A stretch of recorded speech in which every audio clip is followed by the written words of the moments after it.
एक और रिकॉर्डिंग शुरू करते हैं। तो अभी दूसरी रिकॉर्डिंग शुरू कर दी हमने। अब आपके सामने है तीसरा आपका सवाल। आपका सवाल था,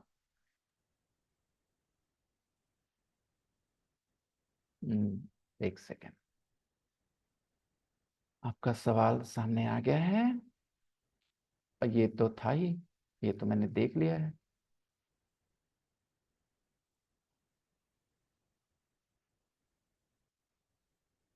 आपके सामने कौन सा क्वेश्चन है, आइडिया वाला, आपके स्क्रीन पे?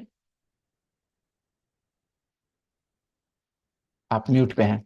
आप मुझे बताएं कौन सा क्वेश्चन है आपके सामने। Right now, exemplify. अभी वही है, ठीक है। Yeah. Okay, second. Okay, exemplify वाला ही है। और फिर चलिए एक और सेंटेंस क्वेश्चन लेके आते हैं। आपका पूछा था आपने, ये soccer players are more able than baseball players to sprint. Sprint मतलब टू रन फास्ट, ठीक।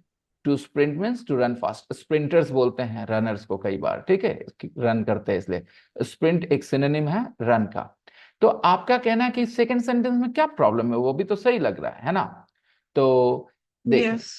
इसमें भी वही कहानी है। एबल एक एडजेक्टिव है। आप क्या कहती हैं, I am able to understand English या I am able in understanding English? Able to. Okay, I'm able to comprehend complex concepts, or I'm able in comprehending complex concepts.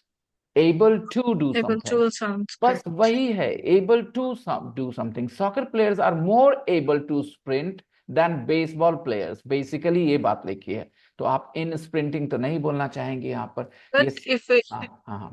if we are using ing after that, like something hmm, I able doing, नहीं, okay, able to doing this. नहीं नहीं, आप हमेशा बोलते हैं I am able to do something, somebody is able to do it, I am able to handle it, I am able to handle it.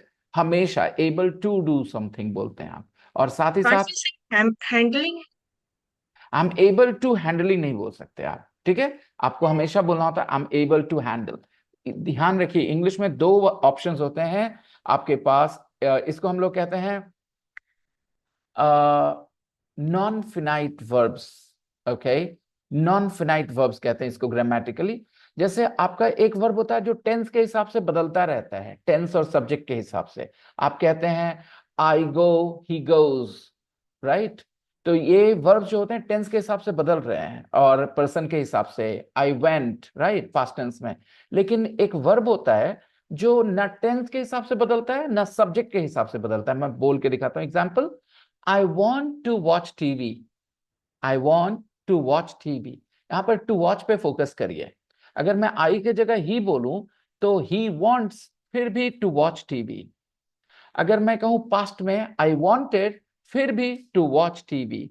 ये to watch change नहीं हुआ ना, इसको कहते हैं नॉन फिनाइट वर्ब्स। ओके, तो गौर करें कि आप इसको इंग्लिश में एबल टू डू समथिंग हमेशा बोलते हैं, चाहे वो प्रेजेंट हो, पास्ट टेंस हो, doesn't matter, able to do something.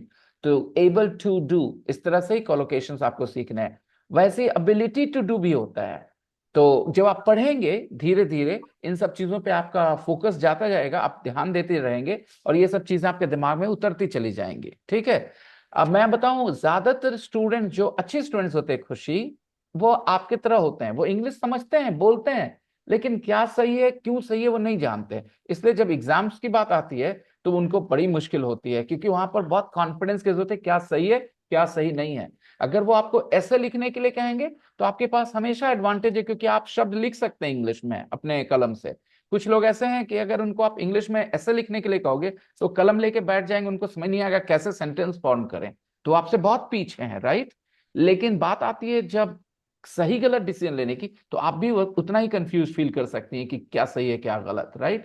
तो इसके Yes. लिए एक सिस्टमैटिक पढ़ाई जरूरी है जो आप कर रही हैं मेरे साथ, और ये साइड से हम लोग क्वेश्चंस कर ही रहे हैं, ठीक है। Yes, चलिए sir. मैं अगले क्वेश्चन को देख लूं आपके लिए। अ, अगला क्वेश्चन क्या है? Just a second.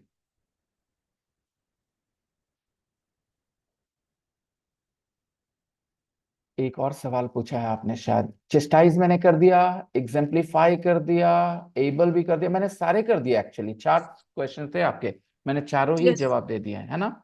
Yes, sir. तो मुझे अच्छा लगा इस तरह से एक्सप्लेन करना, क्योंकि नॉर्मली मैं लैंग्वेज टीचर के तौर पे जाना जाता हूँ जो स्पोकन इंग्लिश सिखाता है, लेकिन मुझे ये सब चीज़ें बताने में बहुत मज़ा आता है, खास करके जब स्टूडेंट्स रिसीव करने के स्टेज पे हो। मैं उन सब चीज़ों को नहीं पढ़ा सकता जो स्टूडेंट्स के रिसीव करने के लेवल पे वो नहीं है। मान लो आप कैलकुलस नहीं समझने के लेवल पे हो और मैं आपको कैलकुलस सिखाऊं, ये मेरे से नहीं हो पाता। तो इसीलिए मैंने आपको कहा कि चलिए ये चीज़ करते हैं, देखते हैं कितने लोगों को फायदा होता है। Thank you for asking the questions, Kushi. And if you have any more problems with your preparation for CAT, feel free to message me, okay? और अपने दोस्तों के साथ जब आप पढ़ाई करती हो उनके सवाल भी आप मुझसे पूछिए, कोई प्रॉब्लम नहीं है, मैं आपको आंसर करूंगा, okay? Thank you very much. Okay. चलिए, Thank you. Thank you.